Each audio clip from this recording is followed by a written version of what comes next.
할렐루야. 여러분 모두 주님 안에서 삶의 은혜와 평안이 함께 하시기를 축복합니다.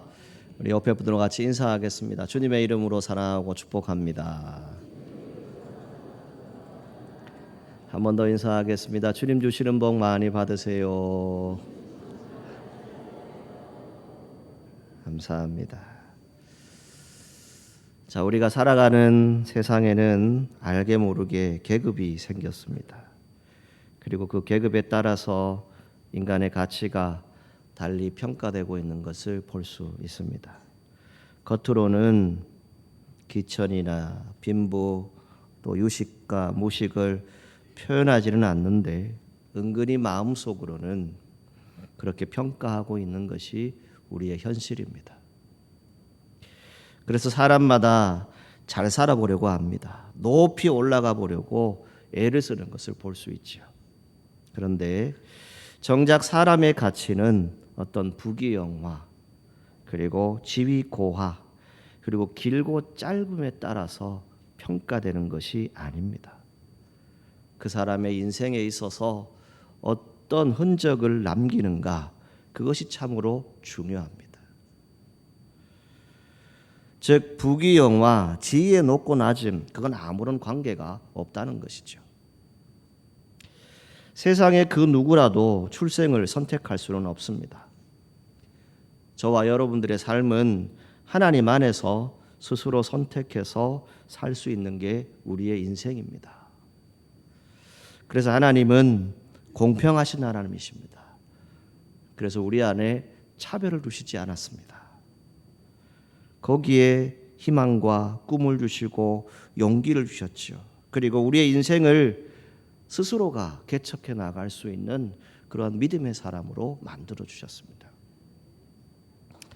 여기에 저와 여러분들의 가치를 증명할 사명이 주어지는 것입니다. 우리의 삶은 우리의 흔적을 써가는 여정입니다. 이 여정에 여러분 어떤 흔적을 남기려고 오늘도 무슨 일을 하고 있는지 날마다 내 자신을 돌아볼 수 있는 저와 여러분들이 되기를 간절히 소망합니다. 제가 얼마 전에 이 애니메이션 이 스머프라고 하는 영화를 관람을 했는데요. 여러분 잘 모르실 것 같아서 그림을 한 장 비춰주시죠. 저게 스머프입니다. 여러분 아시죠? 랄랄라랄랄라. 예. 기억나는 분도 있을 것인데, 예, 닫아주시면 됩니다. 이 스머프들은 각자 다른 재능과 성격을 가지고 있죠. 그런데 협력을 합니다. 하나의 공동체로 살아가죠. 어느 날 이 숲속에 노래가 끊이지 않고 웃음이 끊이지 않는데 거대한 소용돌이가 일어납니다. 그리고 파파 스머프가 사라집니다. 파파 스머프 아십니까? 제일 대장, 제일 우두머리. 이 스머프가 사라져요. 평화는 깨어집니다. 새롭게 이 영화를 개봉하면서 생긴 캐릭터가 하나 있는데 그냥이라고 하는 캐릭터입니다. 그냥 스머프. 스머프의 이름이 그냥이에요. 자, 여러분 이 이름에서 벌써 느끼는 바가 있죠. 뭐겠습니까? 전혀 자존감이 없어요. 자기에 대해서 인식하지 못해요. 그냥 살아요. 그냥 하라 그러면 하고 하지 말라면 안 하고 이렇게 살아가는 그냥이라고 하는 캐릭터 스머프가 나옵니다. 그런데 어느 날 이 그냥 스머프가 능력을 가지게 되죠. 그래서 스머페트, 유일한 여자 스머프입니다. 이 스머프와 함께 낯선 세상으로 갑니다. 그리고 위험천만한 구출 작전을 벌이게 되는데 이 그냥 스머프가 이 모든 일들을 다 하면서 한 가지 명대사를 남겨요.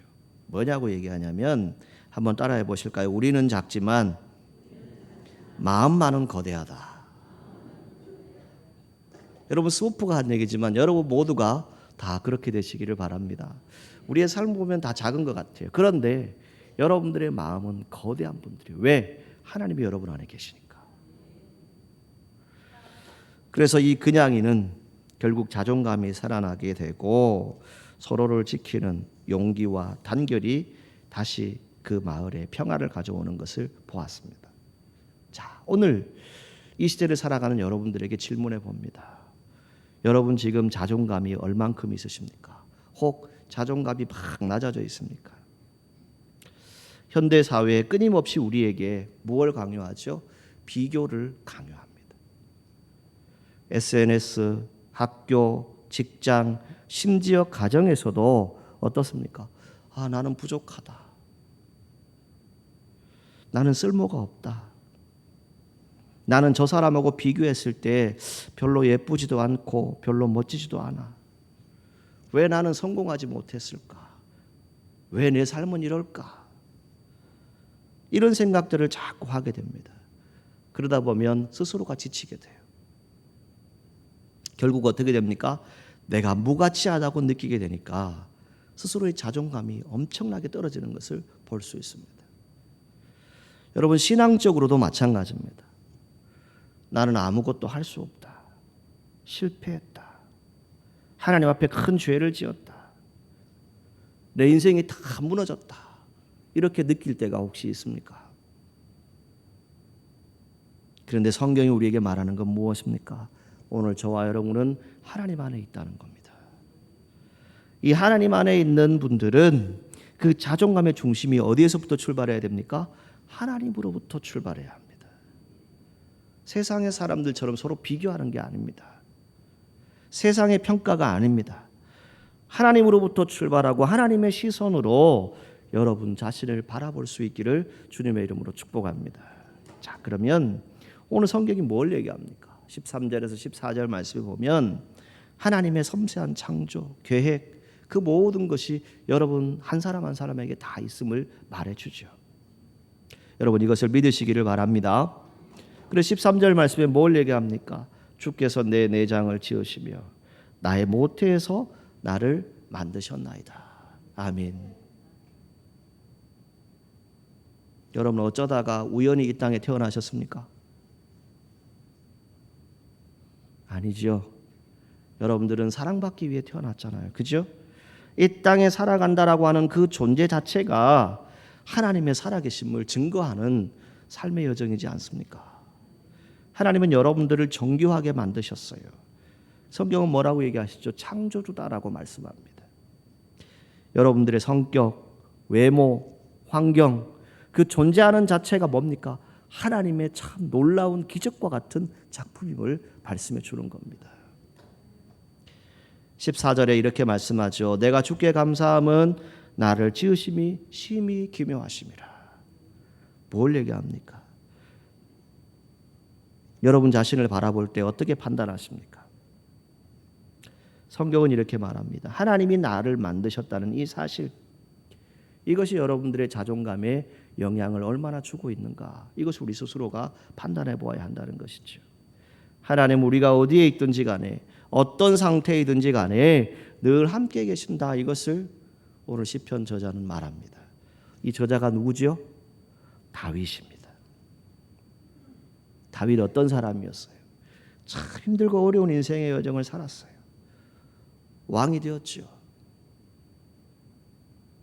그 모든 일들을 마감하려 할 때는 그의 아들에게 하나님의 일들을 맡기게 되는 것을 우리가 성경을 통해서 볼 수 있습니다.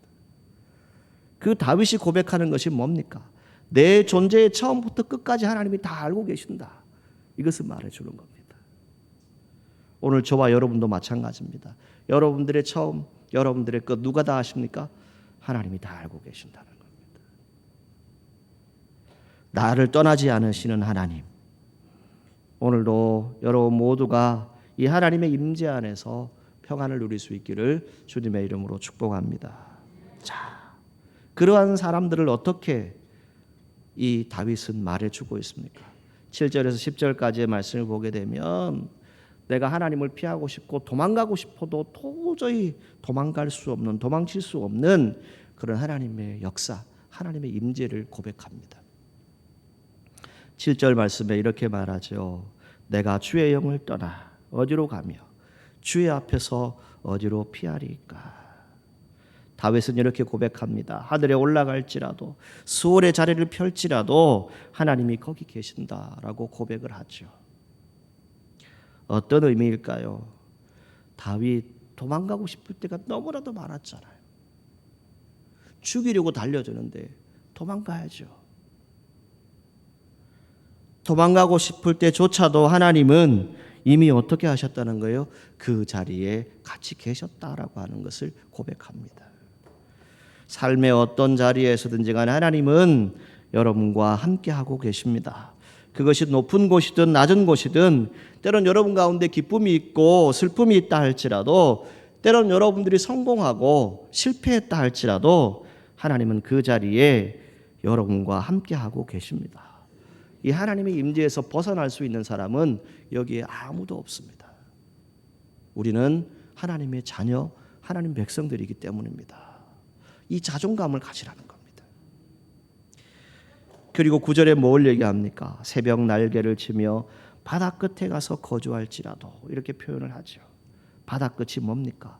사방으로 도망가는 인생, 도망쳐야만 살 수 있는 인생, 그것을 의미합니다.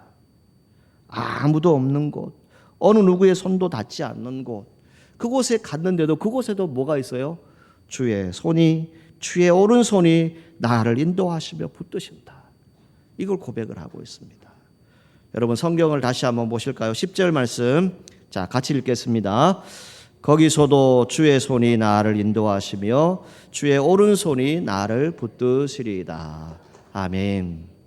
이 고백이 여러분들과 저의 고백이 되기를 주님의 이름으로 축복합니다. 여러분, 어떤 깊은 낙심 속에 계십니까?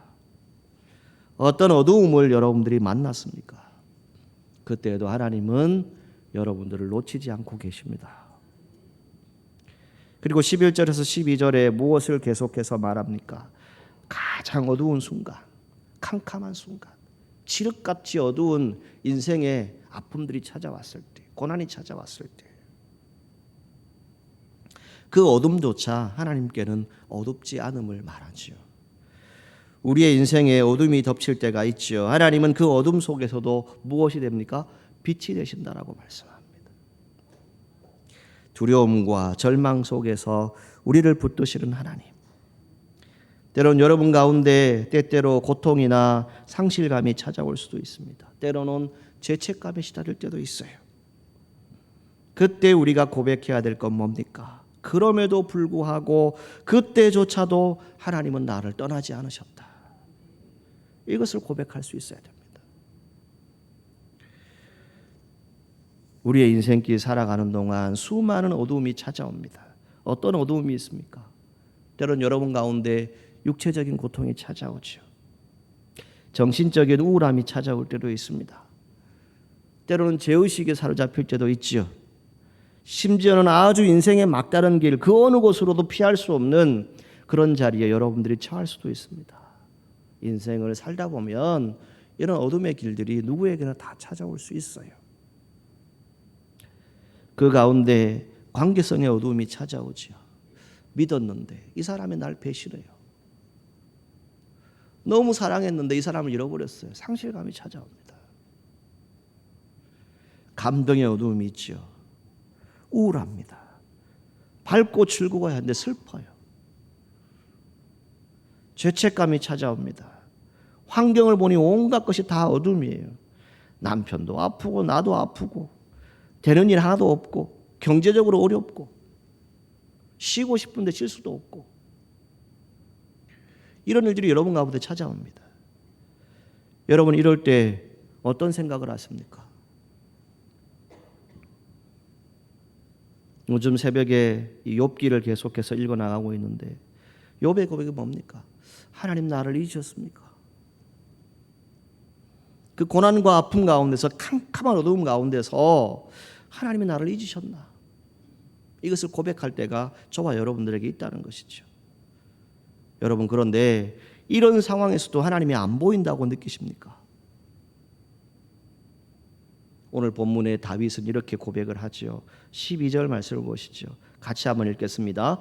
주에게는 어둠이 숨기지 못하며 밤이 낮과 같이 비치니이다. 아멘. 뭘 얘기합니까? 주에게는 어둠이 숨기지 못한다. 밤이 낮과 같이 빛난다. 이것을 말합니다. 여러분 어둠 속에서 누구를 보고 계십니까? 여러분들의 인생에 어둠이 찾아왔다면 하나님 앞에서 다시 설 수 있기를 바라고, 하나님이 주시는 그 빛을 발견할 수 있는, 그 어둠을 다 뚫고 다시 일어날 수 있는 그런 믿음의 사람들 되시기를 주님의 이름으로 축복합니다. 여러분, 지금 여러분에게 어떤 어두움이 찾아왔습니까? 어떤 어둠의 영역이 있습니까? 그 속에서도 하나님이 살아계심을 믿으십시오. 하나님은 지금도 그 안에서 일하고 계십니다. 하나님의 임재를 경험하십시오. 오히려 그 어둠 속에서 더 하나님을 가까이 할 수 있는 저와 여러분들이 되어야 할 것입니다. 하나님은 어떤 분이십니까? 오늘 성경에 내장이라고 하는 단어를 쓰죠. 하나님 우리를 지으신 창조주, 이 내장을 표현하는데, 이 내장은 단순하게 신체적인 것만을 이야기하는 것이 아닙니다. 여러분들의 감정, 여러분들이 가지고 있는 의지, 양심, 영혼, 성향, 내면, 이 모든 것들을 다 포함하는 내적 존재를 의미하는 그런 단어입니다. 여러분들의 외모, 성격, 약점, 기질 다 누가 만드셨어요? 누가 만드셨어요? 하나님 만드셨다고 성경이 말하고 있잖아요. 여러분들의 겉모습, 내면 누구의 손길로 지어진 존재입니까? 하나님 만드셨잖아요. 그럼 우리가 어떻게 살아가야 되겠어요? 성경은 뭘 얘기합니까? 저와 여러분들을 선하게 사용하시기 위해서 사명을 주셨다라고 말씀하고 있어요. 선택했다라고 말씀하고 있어요. 그래서 14절에 또 어떤 표현을 하죠? 나를 지으심이 심히 기묘하심이라. 이건 어떤 뜻입니까? 경이롭다라고 하는 뜻이죠. 내 존재 자체가 하나님의 살아계신 증거, 흔적이다. 여러분 믿으십니까? 여러분들이 살아서 예배하고, 여러분들이 살아서 기도하고, 여러분들이 살아서 신앙생활하는 것, 그것이 바로 하나님이 살아계신 흔적이다. 하나님 살아계신 증거다. 이것을 우리가 말할 수 있어야 합니다. 하나님은 저와 여러분들에게 목적을 가지고 이 땅에 보내주셨습니다. 이제 우리는 내 성격도, 내 배경도, 나의 약함도 다 누구 안에 있음을 고백해야 합니까? 하나님 안에 있다. 이것을 우리가 고백할 수 있어야 합니다. 여러분들은 어디에 있든지, 어떤 상태든지, 어떤 어둠 속이든지 하나님이 너와 함께한다라고 하는 이 말씀을 꼭 들을 수 있기를 바랍니다. 그리고 나를 떠나지 않겠다라고 하는 그 하나님의 약속을 꼭 믿으시기를 바랍니다. 때로는 여러분들이 정말 수울 같은 자리에 있을 때도 있습니다. 때로는 도망치고 숨어 있고 싶은, 때로는 내 존재를 부끄러워하고 싶은 그러한 시간도 있습니다. 그러나 그때에도 하나님은 여러분들을 알고 싶어 하십니다. 그리고 여러분들을 찾으십니다. 그리고 여러분들을 찾아오셔서 반드시 여러분들을 안아주실 겁니다. 이 하나님을 만나십시오. 자존감 무엇입니까? 나는 사랑받을 만한 가치가 있는 존재다. 그리고 나는 의미 있는 존재다라고 하는 감정을 표현하는 단어입니다. 여러분, 내가 누구인가? 나는 누구인가? 참 중요하죠. 그런데 그보다 더 중요한 것이 있습니다. 오늘 여러분들은 누구에게 속해 있습니까? 누구 안에 있습니까? 하나님 안에 속해 있고, 하나님 안에서 우리가 살아가고 있지 않습니까? 여러분, 우리 스스로가 내 자신을 평가할 자격이 있습니까? 사실은 없습니다. 오직 하나님만이 피조물의 가치를 결정하십니다. 그리고 우리는 하나님께 속한 존재이고 하나님의 자녀이고 가장 사랑받는 하나님의 아들, 딸이다라고 하는 것을 꼭 기억하시기를 바랍니다. 요한일서 3장 1절에 보라, 아버지께서 어떠한 사랑을 우리에게 베푸사 하나님의 자녀라 일컬음을 받게 하셨는가라고 말씀합니다. 여러분, 세상이 알지 못해도 하나님 우리를 알고 있어요. 진짜 자존감 어디서 온다고요? 하나님께로부터 옵니다. 신앙인은 다릅니다. 여러분, 실패할 수 있습니다. 부족할 수 있죠. 실수할 수 있습니다. 그러나 여전히 여러분들은 하나님의 자녀입니다. 하나님께서 나를 지으셨다라고 말씀하지 않습니까? 이 말씀 무엇을 말합니까? 하나님께서 아주 정교하게 세밀하게 직접 우리를 만드셨다는 겁니다. 여러분들의 자존감, 내가 잘해서, 내가 잘나서 그것이라고 생각합니까? 아닙니다. 하나님이 나를 사랑하십니다. 여기서부터 출발해야 돼요. 이게 신앙인의 자존감입니다.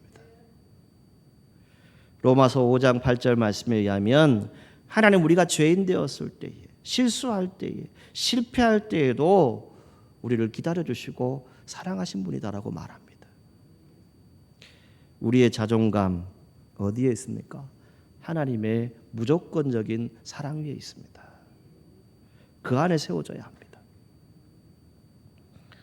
오늘날 많은 분들이 이런 고민을 합니다. 나는 왜 이렇게 부족할까? 하나님이 나를 정말 사랑하실까? 내가 혹 잘못해서 하나님께 실망을 드렸을까? 나는 왜 이렇게 못났을까?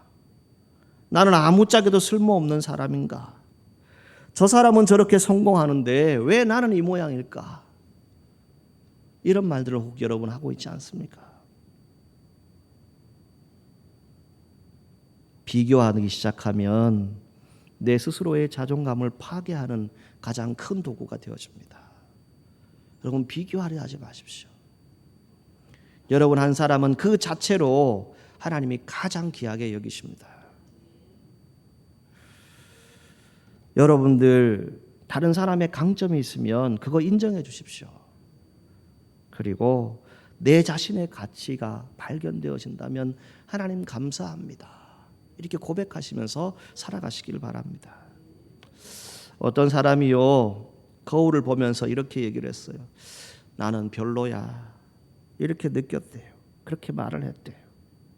근데 주변 사람들이 찾아와서 아니야. 넌 정말 귀한 존재야. 이 말 한마디를 해주었대요. 그때 그 사람의 자존감이 회복되어졌다라고 하는 그런 이야기를 읽어본 적이 있어요. 자, 여러분 옆에 분들을 보시죠. 같이 인사합니다. 성도님은 가장 귀한 존재입니다. 그렇게 믿으시지요? 네. 서로 세워주세요. 서로 자존감을 회복할 수 있도록 해주세요. 자꾸 짓밟으려 하지 말고. 비교하면 안 됩니다. 나의 가치는 누구에게 달려 있어요? 하나님께 달려 있어요. 세상은요 자꾸 끊임없이 여러분들에게 뭘 요구해요? 더 잘해라, 더 가져라, 더 예뻐져라 등등을 말할 수 있지요. 그런데 하나님 말씀하십니다. 뭐예요? 너는 이미 충분하다. 충분히 귀하다. 내가 너를 만들었고 사랑하고 사용하고 싶단다. 같이 일하고 싶단다. 이 자존감을 가지세요. 여러분들의 자존감 그리스도 안에서 완성되어집니다. 지금 우리는 이 자존감의 위기 시대에 살아가고 있습니다. 여러분 아는 것처럼 오늘날 한국의 청소년 청년들이 자살률이 1위입니다. 왜 그들이 그 일들을 할까요? 비교와 경쟁 속에서 직장인들은 직장대로 힘들고 육아와 가사로 정체성을 잃어버리는 엄마들의 모습이 있습니다. 자존감이 다 바닥나 있어요. 이게 우리 안에는 없는 것 같지요? 아닙니다. 여러분 안에 많이 있습니다. 여러분이 실수하고 여러분이 실패한 것 아닙니다. 어떤 조건으로 태어난 거 그거 우리가 할 수 없는 거예요. 하나님이 보내주신 거예요. 어떤 가정에 있든지 어떤 모습이든지 하나님의 손에 의해 창조된 가장 존귀한 존재다. 이걸 우리가 다시 회복해야 돼요. 여러분의 가치, 여러분이 얼마나 잘생겼는지 똑똑한지 거기에 달려있는 것이라고 생각합니까? 그거 전혀 아니에요. 잘난 사람 저기 나가보니까 저보다 더 많더라고요. 나보다 똑똑한 사람 저기 나가보니까 더 많더라고요.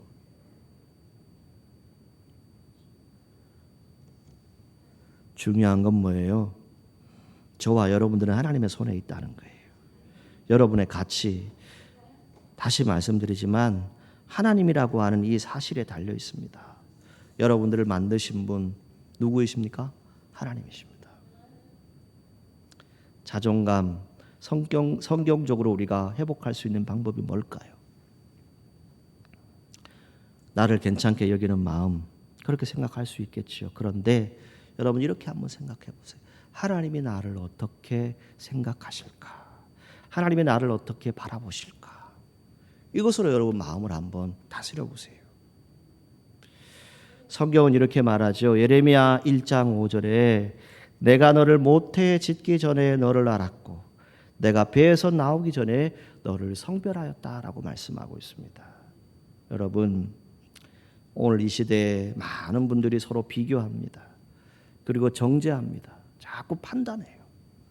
그 소리를 멈추어야 돼요. 그 소리를 듣지 않아야 돼요. 그 소리를 거절하십시오. 대신에 여러분 누구의 음성에 귀를 기울여야 돼요? 하나님의 음성. 하나님이 오늘 나에게 뭐라 말씀하신지 그 소리에 귀 기울이세요. 하나님의 시선으로 바라보는 분들이 되시기를 바랍니다. 여러분들의 자존감이 흔들릴 때마다 하나님 말씀에 나의 자존감을 세우시기를 바랍니다. 자존감은 무엇입니까? 여러분들의 신앙과 깊이 연관되어져 있어요. 자존감이 무너지면 신앙도 무너질 수 있어요. 한 상담자가 이렇게 말을 했어요. 많은 사람들의 문제를 들여다보니까 죄책감이 아니라 자기 스스로에 대한 가치가 없다는 거예요. 무가치감이라는 것을 말했어요. 이게 오늘의 시대입니다. 즉 뭘 얘기합니까? 모든 것이 내가 잘못했대요. 다 내 잘못이래요. 정말 여러분들이 다 잘못해서 그렇습니까? 나는 아무 쓸모없는 사람이다. 이 생각이 여러분들을 무너뜨려요. 성경 우리에게 말합니다. 오늘 말씀을 통해서 결론을 드리고 싶은데 이사야 43장 1절 말씀입니다. 야곱아 너를 창조하신 여호와께서 지금 말씀하시느니라. 이스라엘아 너를 지으신 이가 말씀하시느니라. 너는 두려워하지 말라. 내가 너를 구속하였고 내가 너를 지명하여 불렀나니 너는 내 것이라. 아멘. 여러분 믿으십니까? 성경이 말씀한 대로 믿고 살아가세요. 하나님은 여러분들을 지명해서 불러주셨대요. 이게 가장 귀중한 자존감 아닙니까? 내가 너를 지명하여 불렀다. 너는 내 것이다. 이거 뭘 얘기합니까? 하나님은 나를 알고 나의 이름을 불러주십니다. 그래서 지명하여 부르시는 거예요. 아무나 부르는 것 아니에요. 여러분이 자존감을 잃었던 경험이 언제입니까? 여러분들에게 맡겨진 사명 무엇이라고 생각하십니까? 자꾸 세상의 기준 속에서 나를 판단하려고 하지 마십시오. 그 마음을 내려놓으세요. 하나님은 내가 실패했을 때에도 모자라 보일 때에도 여전히 나를 사랑하시고 불러주시고 그 음성을 들려주기를 원하십니다. 여러분 오늘 우리가 부른 461장 이 찬송의 가사처럼 십자가를 칠 수 있나? 여러분 이 찬송 우리가 많이 한때 불렀어요. 근데 요즘 잘 안 불러요. 왜 그럴까요? 십자가 지기 싫어해요. 직분 맞는 거 싫어해요. 일하기 싫어해요. 안 하고 싶어 하죠. 왜 그럴까요? 내 자존감의 문제입니다. 내가 하나님의 자녀라면, 하나님 백성이라면, 하나님의 아들, 딸이라면 어떻게 하시겠어요? 하나님이 여러분들을 지명하여서 불렀는데 그 십자가는 당연히 여러분들이 져야지요. 그 십자가를 지지 않는다면 어떻게 하겠습니까? 여러분 사랑 안에 머무시기를 바랍니다. 참된 자존감을 회복하면서 살아가시기를 바랍니다. 사랑하는 사천읍교회 성도 여러분, 여러분들을 향한 주님의 계획 끝까지 신뢰하십시오. 그리고 오늘도 주의 손이, 주의 오른손이 나를 인도하시고 붙드신다. 이 믿음으로 승리하시는 신앙의 여정이 되시기를 바라고 서두에 말씀드린 것처럼 여러분들의 신앙의 여정에 흔적을 남기십시오. 하나님의 살아계신 그 흔적을 남기시는 저와 여러분들이 될 수 있기를 주님의 이름으로 축원합니다. 기도하겠습니다. 하나님 아버지, 나는 자주 나 자신을 세상의 기준으로만 보았습니다. 그래서 스스로를 깎아내리고 비교하고 주눅들었습니다. 하지만 주님은 나를 지으셨고 구속하셨고 지명하여 부르셨습니다. 나는 주님의 것입니다. 이 가치관, 이 자존감 위에 내 인생을 다시 세우게 하옵소서. 주님의 선한 자녀로 승리의 흔적을 남기게 하옵소서. 예수님의 이름으로 기도하옵나이다. 아멘.